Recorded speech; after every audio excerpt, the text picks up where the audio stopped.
Please, come and join me.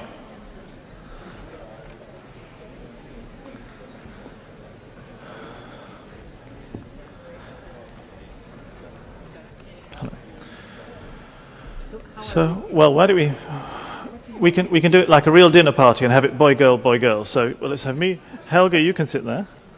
So I have to be here. Yeah, you go be there. That's perfect. Göran, are you happy at the end? This is the boys and the girls. So, hello everybody again. Get my papers out. In this panel, we've assembled the moderators from the discussion panels we just had.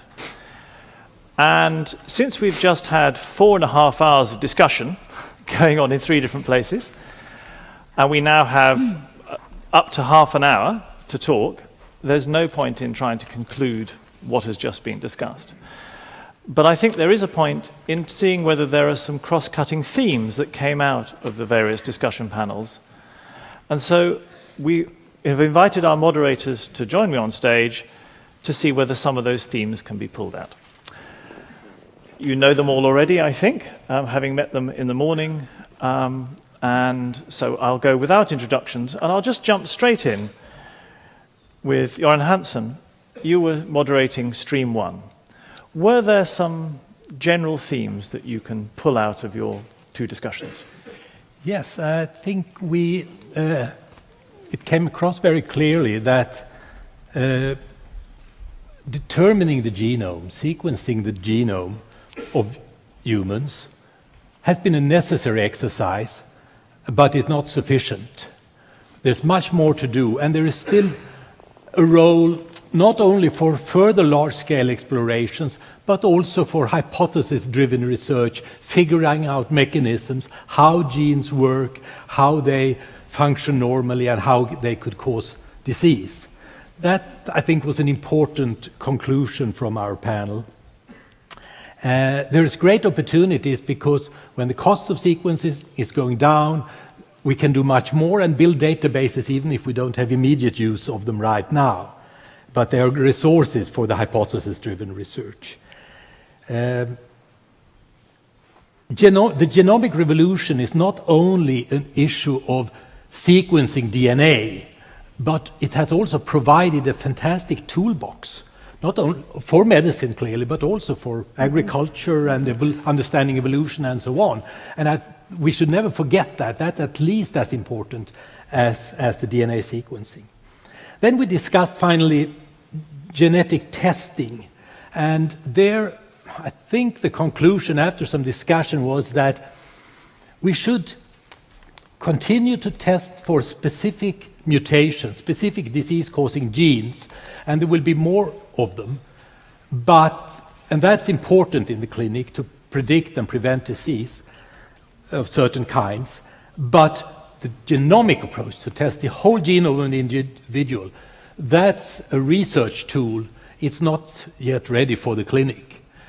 And if we are going to do that kind of analysis, we have to discuss how the information is going to be used from governments, insurance companies, and so on. And that discussion has just started, and it's going to be important to continue it. I mean, I suppose in some ways, as so often in molecular biology, the technology is overreaching the public discussion of what the technology will deliver. Yes, of course. The information is coming, and it will be impossible to stop the flow of information. But how to handle it is something that needs to be discussed, and the public needs to be involved there, and eventually perhaps the legislators. Louise? Well, it was very much the subject of our panel, which dealt with public understanding of genomics. And perhaps I can just report a few issues on there because it fits so very much. The theme, if you want, of our discussion was, is it about the heart or is it about the mind? And it was very well phrased, I think, to ask ourselves, first and foremost, is full understanding necessary in order to build trust? And Tim gave a wonderful example that he himself knows of a lot of areas that he doesn't understand a lot about at all or nothing about. And can we or must we ask the public to understand fully genomics in order to be able to communicate? The answer, of course, is no. But there is an increasingly important role for the media and for institutes of education to play in further elucidating and educating the public about the basic science and the importance of basic science. And we shouldn't neglect that, even at the level of primary and high school, that to lay the foundations of trust in this kind of science, which is so emotionally loaded, that needs to be done really at an early level in the education of every single child. Now, it is about heart and emotions, and it's very interesting that if you want to communicate complex subjects like genomics, you really need to resort to metaphors or images in order to explain it. But the metaphors in themselves, of course, are also a danger, because if you use an image like "it is in my genes" or "the gene determines everything," that gives a deterministic idea of genes or genomics that is totally not realistic and not correct either. So we must be careful, we must use images, but we must also build understanding around those images, otherwise the metaphors will run away with ourselves. Secondly, I think the important part between education and building trust is that we have a tendency to sell a lot of our science on the basis of, well, there is a great promise out there, and wait until we fulfill that promise. But certain things cannot be promised. A cure for certain diseases cannot be promised, at least not in the short term. On the other hand, there are answers out there to questions the public hasn't even raised. So there is a continuous balance between what the public expects and what science can deliver and what science can promise. We shouldn't promise too much. We shouldn't use too complicated images. But above all, we should build trust through education, through reaching out, and through really building a joint basis for what is really a very exciting future for all of us. I mean, there are a couple of aspects of trust I'd like to pick up on. One is that your panel, one of your panels, considered the public attitude to genetics. And has the public attitude to genetics improved or got worse as a result of, if you like, the breaking of trust after something like the Human Genome Project, where the promise was very great, but the deliverables, at least as far as non-scientists can see, are probably rather small? Well, we also discussed this in Helga's panel, so she may want to comment. I think, personally, there is still a difference between the way the medical promises are perceived. People have less problem with some of the genomics in the medical field than they have currently in the area of food, for example. There's a far greater fear of genetics involved in food. And there's still a lot of misunderstanding on both types of promises. I don't think there is one public attitude out there. And one of our mistakes has perhaps been to take the public as a whole and attribute one attitude to them. It depends on the discipline, it depends on the application. I would say it even depends on the gene and the kinds of constructs we want to work on, whether there is public support and trust, yes or no. Helga, did you want to pick up on that point? Well, I was chairing two panels. In one panel we were discussing what is the impact of the genetic revolution on different fields. And following up on what Louise said, if you ask yourself, well, how does the public react indeed? I think you have to take a very differentiated view. And genetically modified organisms, this is an old battlefield, and positions are rather stuck on the public side. You have Greenpeace, etc., who cannot be convinced of anything a scientific argument brings forth. But we did not discuss this. But the point I want to make is that you have to be very differentiated. And for instance, the public is fascinated by paleogenomics. We are discussing rediscussing and reconstructing the human ancestry, where we came from, and so on. And this is a fascination for the public. And in other instances, the public is more worried for good or for bad reasons. And again, the media and schooling system plays a role. But we did not really go in detail in this direction. Another aspect of trust that I wanted to raise was scientific trust. That it was interesting in your panels, Göran, that there was disagreement about whether genomic profiling led to, at the moment, intelligible data in most cases. But there seemed to be a general acceptance by your panelists, with some exceptions, that it was nevertheless a very good idea to collect as much data as possible. So there seems to be a contentment with living with that uncertainty at the moment among scientists. Yes, there is an emerging field of genetic epidemiology where we would like to see many different individuals in many different populations and living under different circumstances see the genes mapped. We don't have any immediate use for it practically in applied on the applied side, but scientifically it's going to be very helpful information to interpret who we are and where we come from, and perhaps give new opportunities for medicine in the future. The challenge here is how is that information going to be shared on the individual level? Perhaps it needs to be coded somehow. There was a concern how insurance companies would handle this kind of information.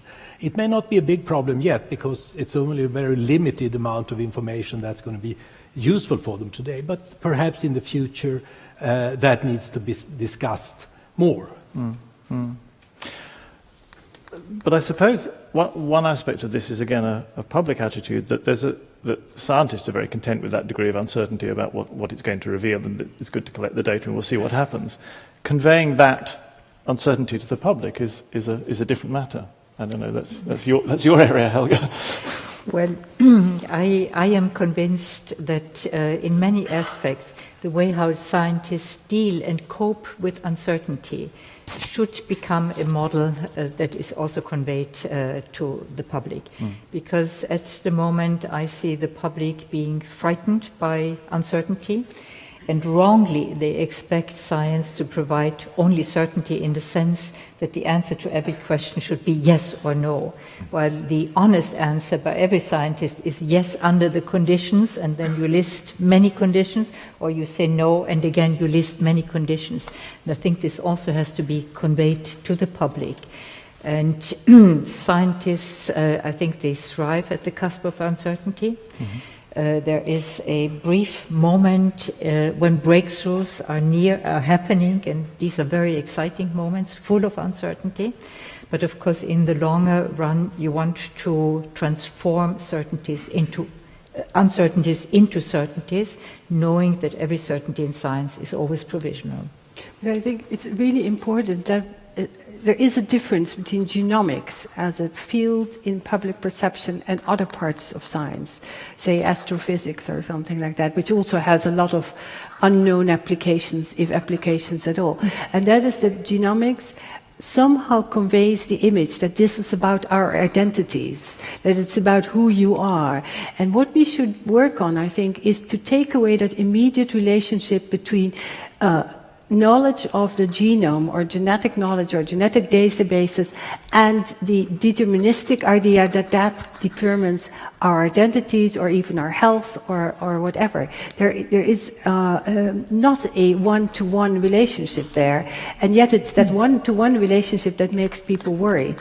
And there I think genomics also, because it carries of course a long history and the idea of selection of individuals or of breeding monsters or hybrids and so on, of course, has a very pejorative connotation. We should make sure that genomics, in a way, is not a deterministic sort of science. And that really has to do with toning down the promises that we sometimes have made collectively. Thank you. Okay, Helga, you had some other points you wanted to make from your panel? Yes. Well, we had a fascinating first session this afternoon, which started with a brief introduction by Mr. Tanaka.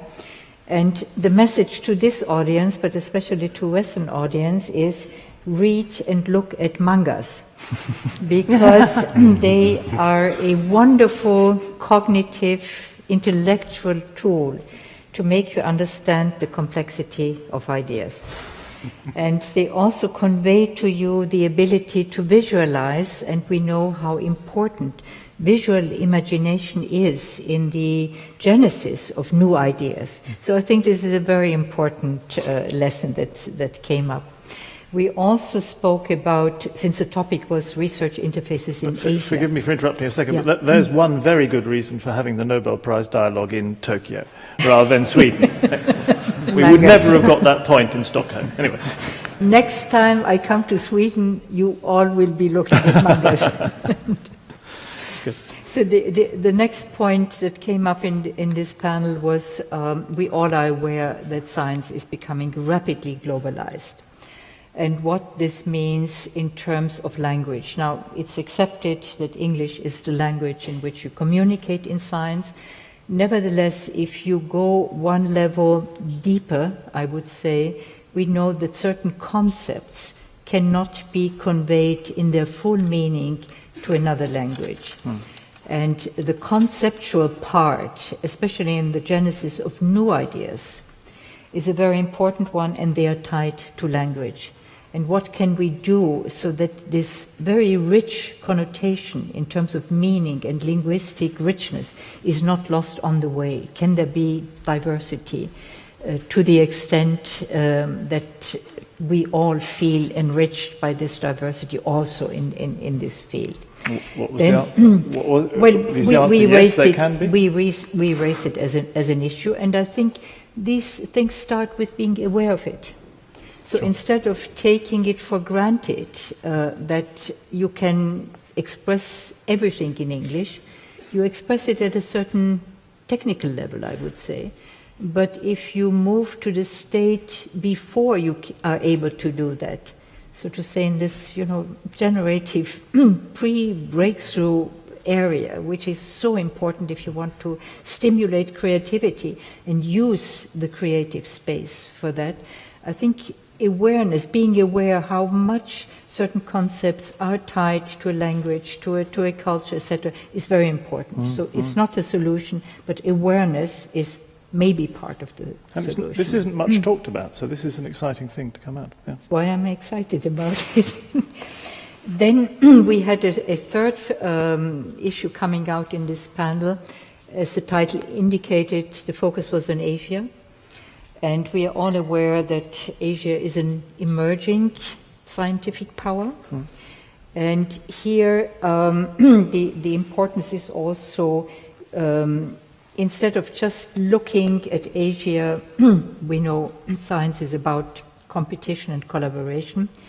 Instead of just looking at the competitive part, to see also what is it that our Asian colleagues, their way of thinking, their way of working, can bring to global science in general. And I think, again, this is an important message which perhaps in the same form would not have been raised in Stockholm. And here to recognize that there is a different style of doing things, a different way of approaching it. As the Stockholm Museum has this lovely exhibition on different milieus of creativity, and I think this is part of the message also.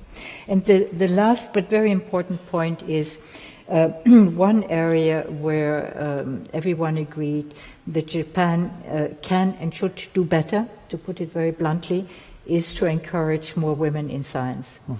And to facilitate and to create the conditions that women in science feel welcome and that they can really live a full scientific life without giving up family obligations, which are part of everyone's life. So this was an important issue, I think. And was the panel in general and the audience in general hopeful that that could be achieved? Well, I think it varies. The Japanese part, as far as I can interpret, were somewhat more cautious in terms of how fast progress can be achieved. But again, raising awareness, I think, is always the first step in the right direction. Thank you very much indeed. So, those are conclusions, I guess, from the first part. Yes. Do you also have conclusions from the second yes. part? Yes. Please go ahead. I will be somewhat brief on the second one. we were discussing what is the meaning of the genetic revolution in other areas, in other fields. Now, of course, food, agriculture is a very important one, biomedicine, etc. But then there are also other fields that were not expected. You would expect that something happens in cancer research, etc. But you would not necessarily expect that this happens in forensic medicine with genetic profiling, letting people out of prison who were convicted, although they were innocent, or archaeology and paleogenomics, which really opens up a new way of looking at our past. And I think this is important also for the way how we see ourselves as human beings having a common past. So this was one important message. But then we also were speaking about how is interdisciplinarity not just happening through collaborations, but what does it mean for young people? And there we got an important message from Katsumo Kato, who told the young people, I have a solution for you. Jump from wherever you are into what you think is an exciting new field. And I wholly endorse this question, but I also raised the question, sometimes shouldn't there be a launching pad provided? Nicely said. Göran. Yes, Helga mentioned the evolutionary aspect and genetic diversity, and just like remind you something we touched upon already in this morning's panel, and that one of the surprises of the genetic revolution has been that we are so similar between species, but particularly within the human species. The concept of races is far from the stable genotypes that was once thought. We are very similar. We are a rather homogeneous species in mankind, and I think that's an important conclusion that we reached. That seems a perfect segue into you, Juan. So we had a wonderful and spirited discussion. It started out with how much do we actually know, and Dr. Fire provided a perfect answer channeling Douglas Adams. We know exactly 0.42% of everything in biology. And that makes us all feel very sorry for physicists, because people who are in this area just have that much more to discover. And what's fascinating is what you're watching is a multi-dimensional chess game, where part of the answer comes from the gene sequence, and part of the answer comes from the microbiome, and part of it comes from the virome, and part of it comes from the environment. And what you're trying to do is to understand how our bodies are being changed all the time by each of these influences, and what the relative impact of it is at a time when every variable is changing. And that makes the science absolutely fascinating, challenging, maddening, and interesting. The second thing that we talked about was, can we and should we? Because increasingly in almost every theme, including sex and reproduction, there's a lot of things we can do, and then the question becomes, do we want to? And should we have different areas of the world that decide maybe we want to do this but not that, or maybe we don't want to do any of that? And if those areas of the world choose to do that and other areas of the world choose not to do it, what would be the consequences of two rapid evolutionary paths? When you say can we and should we, you mean can we and should we change ourselves, or is it broader than that? Well, it was a question that arose in almost every technology, because these technologies are moving so quickly. So when we were talking about the microbiome, one of the things that was really interesting in our panel is we had Dr. Roberts was incredibly optimistic, and his core message is, yes, there's stuff to worry about, but on the whole, politicians make a living out of scaring you and telling you that maybe they can solve it. And he gave this extraordinary anecdote about Michael DeBakey, one of the first heart transplant surgeons, saying, I used to really worry about it because all my patients were sick. They all used to die. I quit worrying about it, and I found that I could transmit that to my patients, and I also found as the technologies got better, we quit worrying about things that terrified us, like in vitro fertilization earlier. Dr. Fire, on the other hand, I think was far less optimistic about some of the things we should do, and he wanted to draw a pretty hard line between modifying ourselves to cure disease and modifying the next generations in the process of curing that disease. The third thing that came up, which I thought was particularly interesting, is the need for genetic literacy. One of the really interesting things that this panel is doing is it's bringing together, and this whole day, science and society. So it's taking some of the most advanced scientific research and putting it in a societal context. And that was incredibly important because a lot of these questions, when you really start digging into them, we are able to do this, we discovered that, we found this, are questions that are leading into politics, are leading into religion, are leading into ethics, are leading into economics, and bringing the whole of the society into it, and asking people and educating people and making them genetically literate is going to be important in almost every aspect of society. Because we're moving from being a purely digital society into being a digital and life code society. And that will bump up against almost every aspect of our societies, and opening this debate is a great first step. Thank you.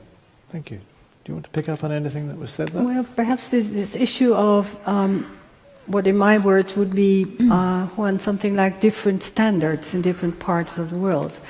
I am particularly worried about that, not only because we are a globalized society, but also for ethical reasons. It's like, another example would be food safety, for example. You don't want dual standards.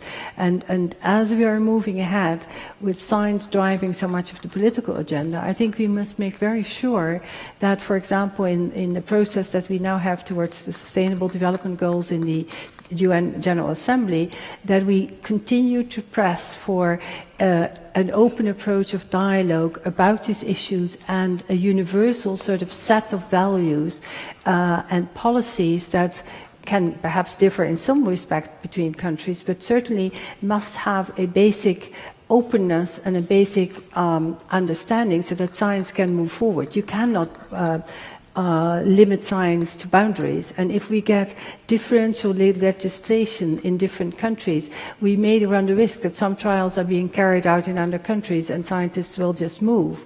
And I think we all have to stand to benefit from a universal scientific community with a high degree of ethics, doing the work wherever it can be done best and sharing it with everybody and keeping the doors and the windows open both to the public and to other scientists. So there really is a role for us to play also in an international arena here. Thank you very much indeed. So Juan, I also want to ask you, I'm dying to ask you what people thought of your talk on the panel. Did you get comments on your thesis about human evolution? Yes, I think Dr. Fire opened with a series of very provocative questions. Is this really a discontinuity? Do you think there really has been a change between the way that life is operated and the way that life is operating today? And I think, yes, there has been. I think there is a massive change in our ability to understand, read, and alter life code. And we're coming at it in every dimension. We're coming at it in the way that we alter our microbiomes when we travel, when we visit 5 or 6 countries and 5 or 6 different cuisines in the course of a month. I think we're altering it as we move ships, as we move ballast, as we redesign microbes, as we change what makes us live and die. And I think understanding that and being responsible for that is just incredibly important at this point, because it gives us an extraordinary responsibility. And it's a responsibility over a lot of the life forms on this planet. And what we do with it, what standards we apply, whether those standards are uniform or not, it's a really important question, and it's an open debate. Thank you. Göran. Yeah. Well, Darwinian evolution stopped shaping mankind centuries ago, didn't it? When the first generous vaccination against smallpox was introduced, when the standard of living was improved, when the water was sanitized, all that eliminated Darwinian evolutionary control of the human species. And for the better. I mean, what a terrible world to live under an evolutionary pressure of that kind.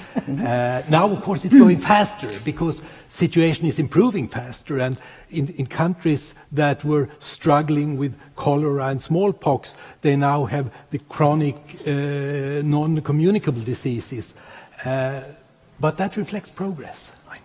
It's a fantastic era for mankind. I completely agree with you. There has never been an era that is as prosperous, and if you want to put numbers on it, every one of the Millennium Goals the UN set was met. Every one of them. And it was met before they were supposed to be met. We've brought 25% of the population of this planet out of poverty. The problem is an excess of food in many parts of the world, not a lack of food. And it's completely different, but there are consequences to this, and we have to understand those consequences, because it's extraordinary power. I have to give the last word to Helga. Okay, thank you. I just want to add to the speakers in the last minute. I think the important point that comes out really is to make us aware of the actual power humanity has now. And this awareness has to be communicated already in education, without, prescribing fixed standards, because the standards themselves are also evolving. But we have to provide the governance and the room to have discussions, to have also pluralism. But the important point is really to convey it, what we are able to do, and then the question comes, should we actually do it, and should we do it for the benefit of whom, and what are the costs, etc., etc. That's a beautiful last point, thank you. Now I see the timekeeper has himself gone 55 seconds over time, so I'm in trouble. So we have to draw this lovely session to a close, but I'd just like to thank all four moderators, for who I think have given a really beautiful summary in a most elegant way of what has just been talked about. So thank you very much indeed. Thanks, Sue.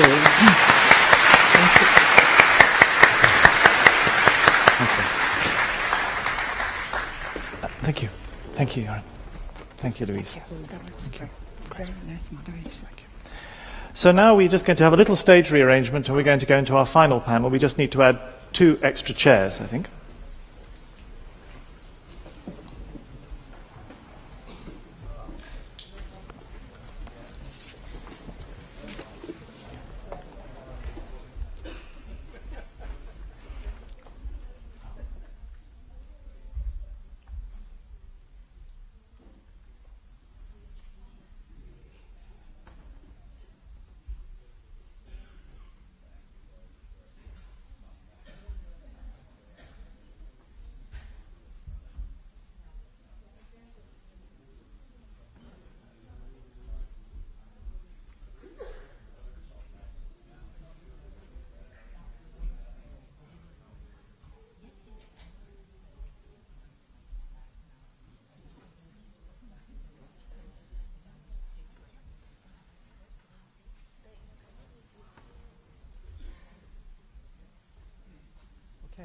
So I would like now to invite 6 of our participating Nobel laureates to join me on stage, please. And you may...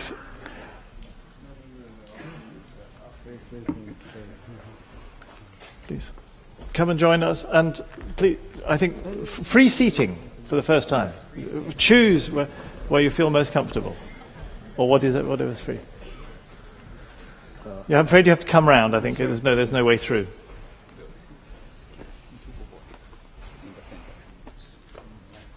No, I'll take that one. That's the one. Oh, I see what you mean. You can take that one if you want, Kurt. Yeah. Okay. I'm displaced. Does that mean you're moderating? That's great. I always played on the right wing. Okay. So it's all right. So we're a football team. So. This is a future-directed panel. I mean, there is, of course, no way to summarize such a day of discussions. And so, rather than attempt that, we decided to collect a grand panel of 6 Nobel laureates and ask them to think a little bit about the impact of the genetic revolution and what it might be in some future time. Basically, we'd like them to paint a picture of some scenario based on developments in genetics and genomics, and that scenario can be good or bad, it can be inspiring or frightening, but just as a way of putting in our heads some pictures of what might be possible or what might come to pass, acting a little bit perhaps as a roadmap to direct thinking in the future. And there's no particular order to who we start with. Why don't you think we should start at the end? Tim, yeah. Good idea. Let's start with Tim. Well, what I know about scientific research is that it is, by its very nature, uncertain, and that real discoveries are, by their very nature, about things that you didn't even know existed, and that means that it's completely impossible and stupid to try and predict the future. However, that doesn't let you off. However, there are some things that I would very much like to see, and maybe it will happen. So, my wife is a gene therapist, and I always tease her that, which is really that, that it doesn't work, and she always counters, well, it does a bit. But this is really so important because each one of us is a mutant. Each one of us has horrible things lurking in our genome, and maybe if we have children they would come out, and we would love to be able to correct them. And this is something which is very difficult to do. I think it's a matter of bioengineering. And what happened, in my view, is that originally people tried to do this, correct genetic mistakes, too soon in the game, before they really knew what they were doing. And there were some very bad people who claimed that they could do it and they couldn't, and some of them even ended up in jail, actually. They were doing such unethical things. That then had a very interesting consequence. The field got such a bad reputation that nobody who was any good would go into it. And it's now beginning to improve a bit, I think, but it really needs a lot more improvement, and the tools are getting sharper too. So I think, I'm hopeful for the future. That's where I'd like to see things go. Because if we're serious about, understanding mutations, then we have to. It's all very well analyzing them, but we have to be able to correct them. And at the moment, we're not too good at that. So I don't know what the others think about this. Anybody's welcome to pick up on any point at any point. Maybe time. Shinya would be the best person to ask. Do you want to answer that? That's why I escaped from clinics and become a scientist. One reason. But I can predict one thing for sure. I'm sure that thanks to medical researches, including genetics, we will live longer. Longevity is getting increasing. So nowadays in Japan, newborn baby can live till like 85. That's the average life expectation. Newborn boy can live more than 80 years. But I just found at my hotel, I found this Time magazine. It says this baby could live to be 142 years old. So I'm not sure about 142, but I'm sure our longevity will become longer. So when I was a postdoc, my mentor told me this. We are working on atherosclerosis, #1 killer in the States. We are trying to prevent some atherosclerosis-related disease. But my boss told me that, Shinya, I'm not sure whether our research really make us happier. Because if we overcome this heart disease, everybody will longer, and we will promote aging society, so we may be unhappy. We'll all be demented, right? Yes, at that time I just laughed. Tom is my boss. Tom, that's not our business. That's politicians' business. But now I really worried about aging society, especially in Japan. We are the number one world most rapidly aging society. 50 years ago in Japan, our population pyramid was triangle, like this. So each one elderly people was supported by 3 or 4 young people. Right now it's like this. But in 20 years or 30 years, we are one young people will need to support 3 or 4 elderly people in Japan and probably in many other countries as well. So I'm okay. It won't happen when.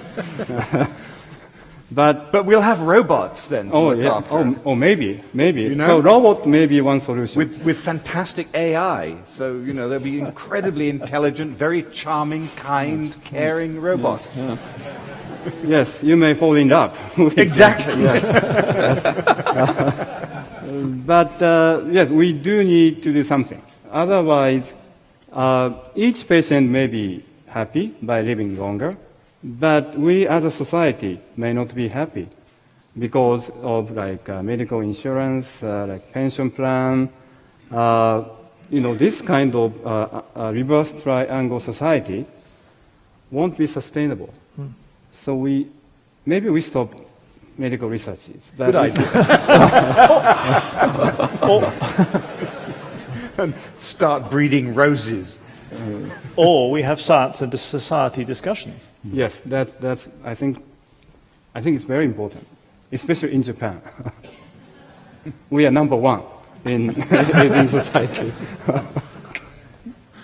Thank you very much indeed. Yeah. So we have. Yeah, that's marvelous. We have one positive view of the future, where we correct all gene defects. We have one negative consequence of that sort of correction.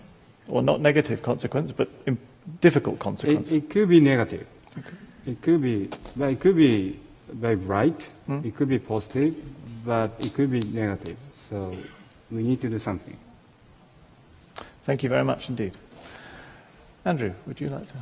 So, sort of drawing on the assembled masses and the interesting discussion that goes on, one of the things that's clear getting a bunch of scientists together, let alone scientists who've won some prize or other, which is sort of irrelevant to the question, is the diversity to which is required to really make progress in science or any other field. We need people that are laser focused on one question. We need people that jump to a different question every day. We need people that finish things, people that start things, people that can do things on computers, can do things in the lab, can do some or all of those things, but it really does require diversity. And looking at scenarios in a broader world, we also require a diversity of bacteria in our gut.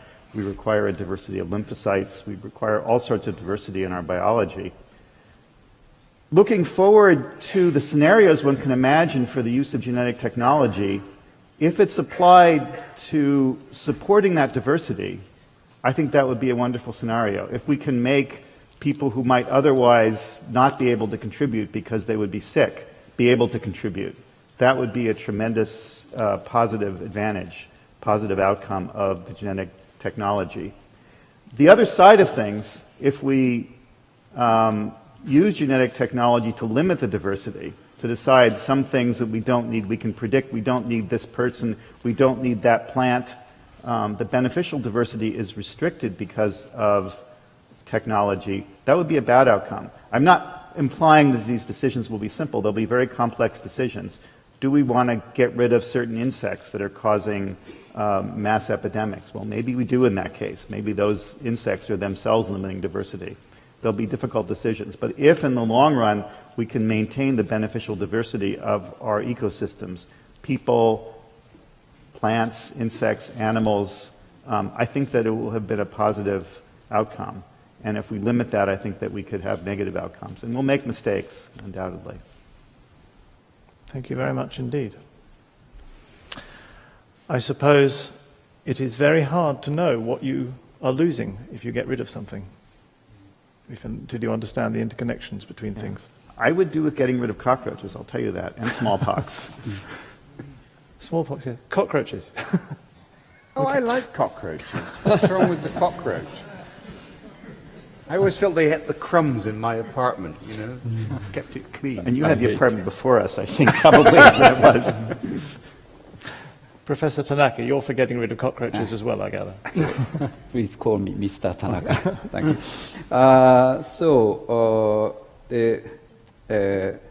Fortunately or unfortunately, the moderator already explained what I talked in the panel discussion.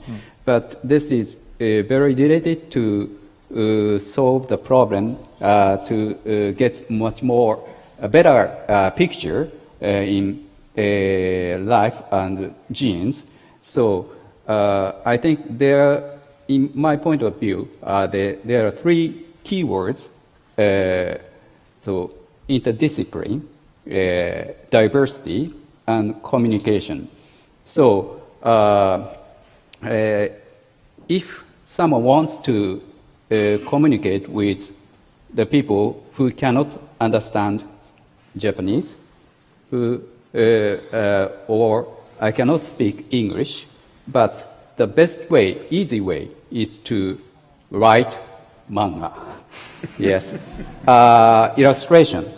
So, yes, such simplified image is useful, but at the same time, there will be some risk to have misunderstanding.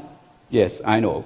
But at the same time, there will be a chance to have some better understanding or discovery just by using such kind of misunderstanding. Actually, the discovery 30 years ago, that was my discovery, is actually some kind of misunderstanding by using such kind of manga. And because it's difficult to communicate with, even with the people who are in different academic field, other discipline, but it's easy to share some image by using such diagram, and that will be very useful to have more better understanding of the whole picture of gene or life. That is my opinion. Okay. I love the idea of a positive scenario of the future being the promotion of misunderstanding. I guess, may I just ask in passing, do any of the rest of you have positive experiences of misunderstanding in science? Tim, that sounds like your sort of neck of the woods. Misunderstanding. Well, I mean, I misunderstand things all the time. I mean, that's how you know you're doing good science, because you never know you never get it quite right.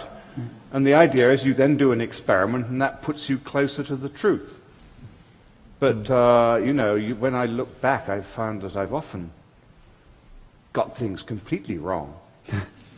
And then and it's so important that making conceptual mistakes. Probably not making experimental mistakes. I mean, you don't want to get a result that actually totally misleads you, but it's good to have the wrong idea sometimes, a bit. A bit. I suppose the art is knowing how much is right. Yeah. I mean, my experience is that, you sort of interrogate nature, and she says, good idea, Tim, close but no cigar. And then you sort of do one more experiment, and she bites you on the ankle. And then you really sort of have to think again. But then you know you're sort of with her hand to hand, and that's a very good feeling, actually. When you ask her a question, and she is very foggy often in her replies, especially when you're not really doing it properly. It takes what is so weird about this business is that when you really know what's going on and you're sort of getting actually to the heart of the matter, you say, why did it take me so long? You know, why I could have done this, what's taken me 5 years could actually have been done in 5 weeks. But that life's not like that, I'm afraid. You have to feel around in the fog. I mean, I don't know whether other people, am I alone in this feeling? No, all of us had to feel around in the fog and still do. And you will as well, as students here. So don't worry if you're, you know, if you're puzzled and confused, frustrated and baffled and bemused. You're on the right track. If you're not a little bit confused about something, then you haven't got something new there. That's for sure. I mean, all the cases of scientific fraud. I remember one wonderful one. You know, the paper had sort of 17 authors or something, but only one guy, and it was a complete fraud. And the guy said, well, I didn't really need to do the experiment because I knew what the answer was. Well, unfortunately, he didn't know what the answer was. He had it slightly wrong, and he was found out. What the other 16 people were doing, God only knows. So actually, when I was a physician a long time ago, and in hospitals, if physicians or doctors are confused or if they misunderstood something, it's not good. Patients are in danger. And as a young doctor, I was often scolded by very strict boss. Yamanaka. So, but in science, when scientists are confused, misunderstand, it's a huge chance. Yes. Yes. Chance to discover something unexpected, something totally new. So I'm so happy to be being a scientist. Lovely. I think that is a big difference, actually, medical science and the kind of stuff we do. I mean, my impression is the doctor's training is all about, you know, the guy comes in with these symptoms, this is what you have to do for him. These are the drugs, this is the treatment. And don't, you know, for God's sake, you don't want to go into a doctor and say, well, I think you're going to be the control today. You know? Well, it's very different. Very different. So continuing to live on the edge of uncertainty, Kurt, what would you say would be your future vision? Well, it has all been said, so I repeat. You cannot plan breakthroughs, because if you know what the breakthrough should be, then it's not a breakthrough. Then it's just reaching a planned step.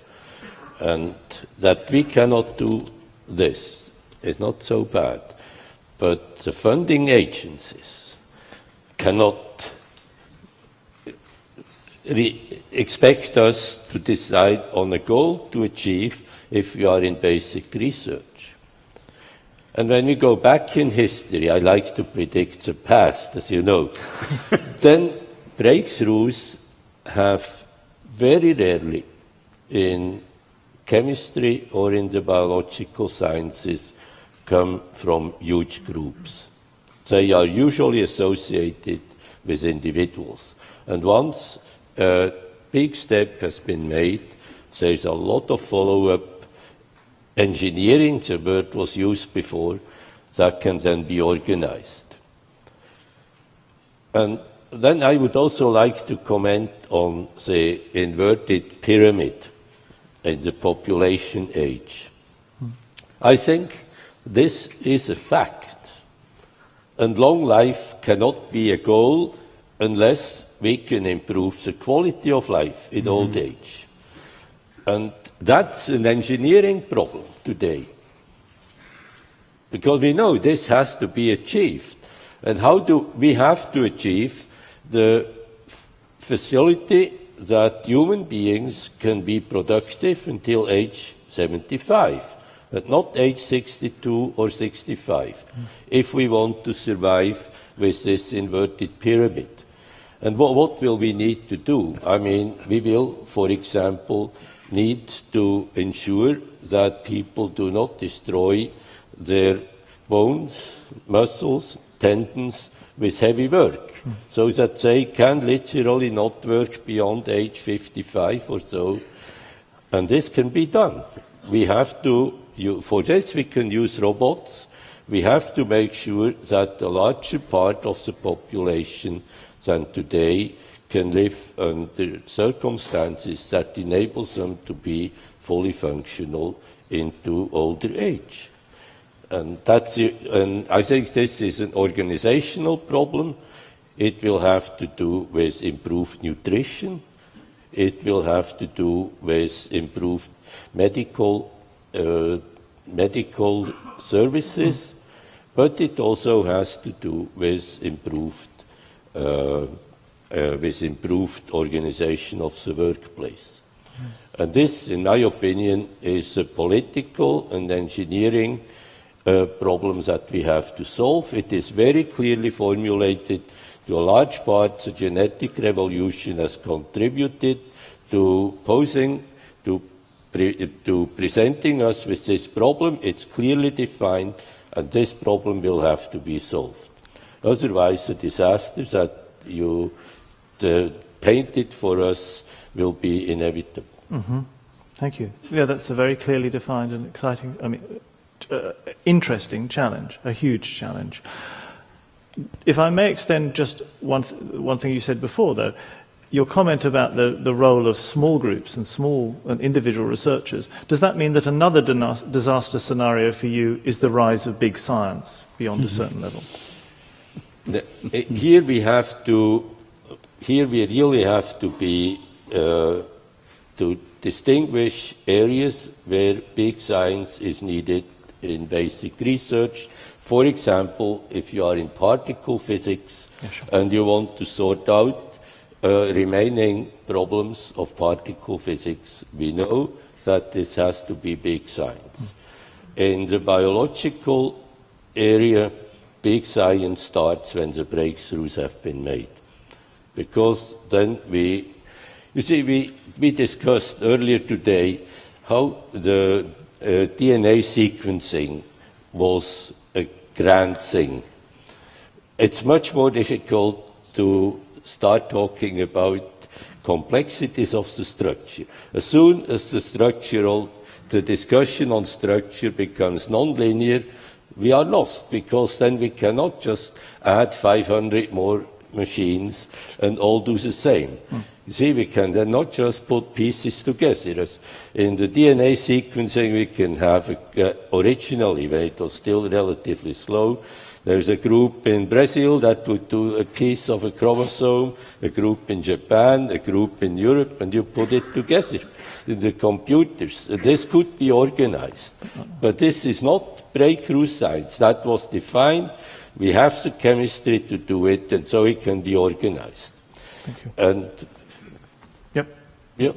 Thank you. In the last just couple of minutes, let me turn to Rich Roberts. Well, let's go back to the whole genomics thing. Obviously, we're just sequencing everything we possibly can.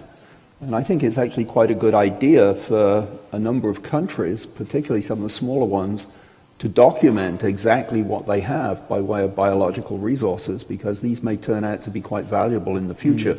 You know, we are destroying diversity, we're destroying the oceans, many of the things we would like to see around and that probably have interesting compounds in them just going to disappear if we don't preserve them. So I think this idea of biobanking lots and lots of stuff with a view to then sequencing it is a good idea.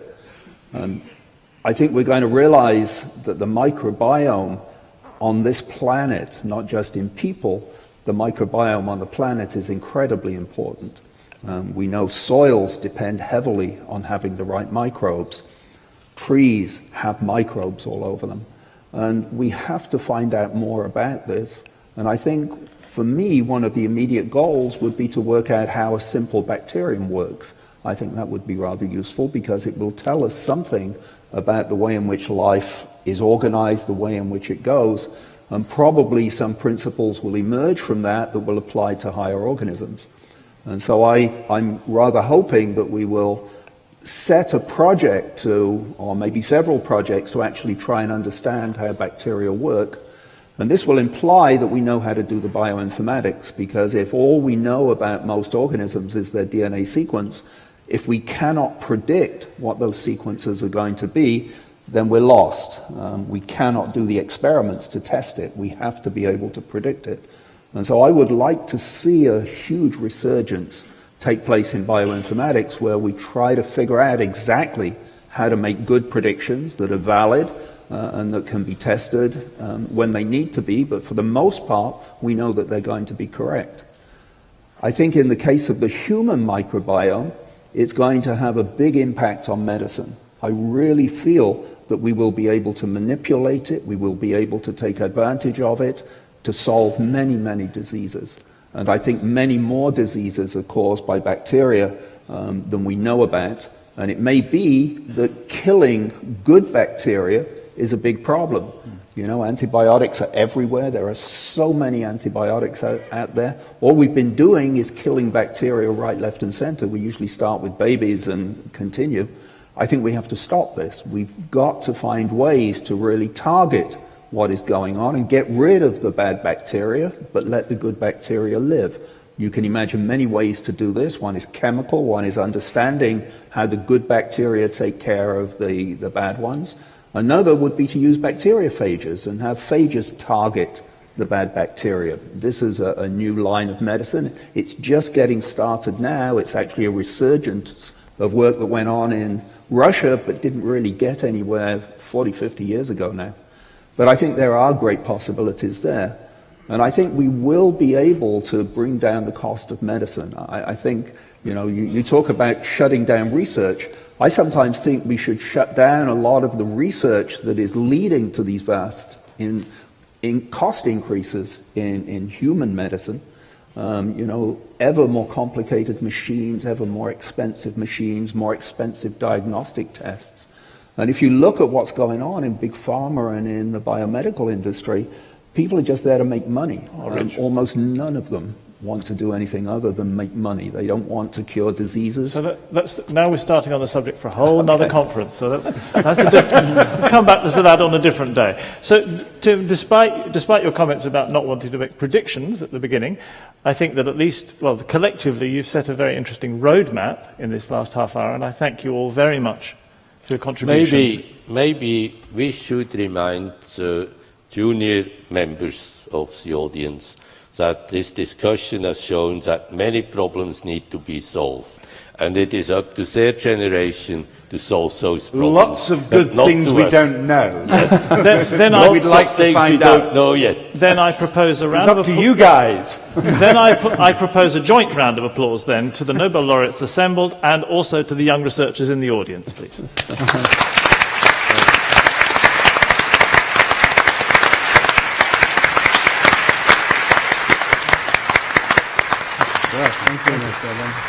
Thank you all very much.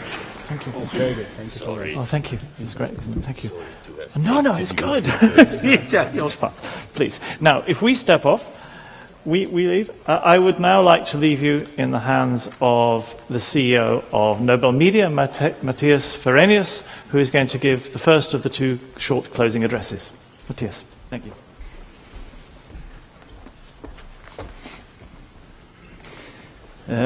In his opening remarks this morning, the executive director of the Nobel Foundation emphasized the need not to forget the ideals of the Enlightenment movement when it comes to reflecting on society and a genuine search for truth. And even though many today, probably a bit too fast, are trying to find the easy answer, it becomes even more important to make sure that we ask the right questions. And to me, that is very much what Nobel Prize Dialogue is about. Try to define what are the big questions that we need to address as scientists or as society in general. And I hope you share my feeling that the area of genetics and genomics and actually define a few of the really important questions. I certainly feel more enlightened after this day than I did this morning, and I hope you share that feeling with me. Enlightenment is very much what the Nobel Prizes are all about, and enlightenment is very much what Nobel Prize Dialogue is about. We kind of like enlightenment. And yes, Dr. Amano, I think we like enlightenment even more if you use blue LEDs to save energy on that one. I would like to say thank you to all the fantastic speakers, panelists, and moderators we have seen here today. Your depth of knowledge and your passion for sharing that with us is truly impressive and truly inspiring for us. So thank you so much for taking your time to come here today. I would also like to say thank you to the fantastic organization of JSPS, our partner in organizing this. Without that partnership, this just wouldn't have been possible. So thank you so much, Dr. Anzai, for doing this together with us. And I would also like to express a special thank you to Dr. Kato and his fantastic team that we have worked with in making this event possible today. Thank you very much.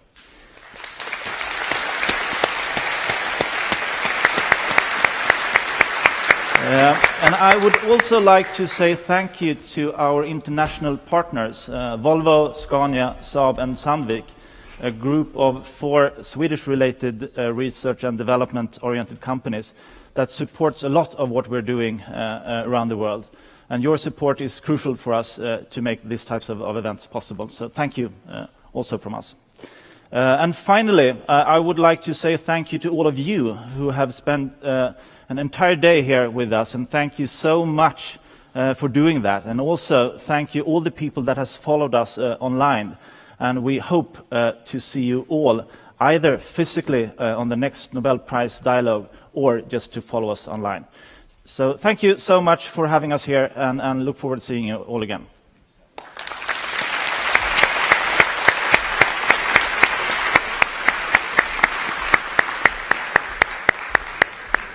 Thank you very much, Matthias. And finally, I'd like to call upon Dr. Yuichiro Anzai, President of the JSPS, to close the meeting. Dr. Anzai. Thank you very much for everybody. Did you like the forum? Okay. We owe very much to many people to organize this forum, actually. And I really thank all the people who supported this, Nobel Prize dialogue in Tokyo. I should thank first to Nobel laureates, 7 laureates here, and also to the panelists, and also to the speakers and distinguished researchers and scientists. And I should not forget. And of course, Dr. Wash Hickenstein, of Nobel Foundation, and Dr. Matthias Frenius and his Nobel Media team. And I should thank to our Japanese government, particularly to our Minister of Education, our Culture, Sports, Science and Technology, and Swedish Embassy, and Japan Embassy in Stockholm, our sponsors and donators, and also to JSPS people and our Stockholm office, our colleagues too. And I should thank, least but not least, the audience here. And this forum was made possible by all of you. And we say it's dialogue. And dialogue is not just a dialogue between panelists, but it's a dialogue between you, audience, and speakers, and you, audience, and panelists, and we got together here. And that's very important. Dialogue is at the center of science, and our uncertainty or diversity, and many keywords were presented by panelists here, but I understand, probably you understand all, that you all understand that science is a human activity that includes dialogue between people. So thank you very much again, and see you sometime very soon somewhere. And one more. JSPS. JSPS would like to hold this kind of symposium or forum in the near future. So why don't we get together on that day. So thank you very much again.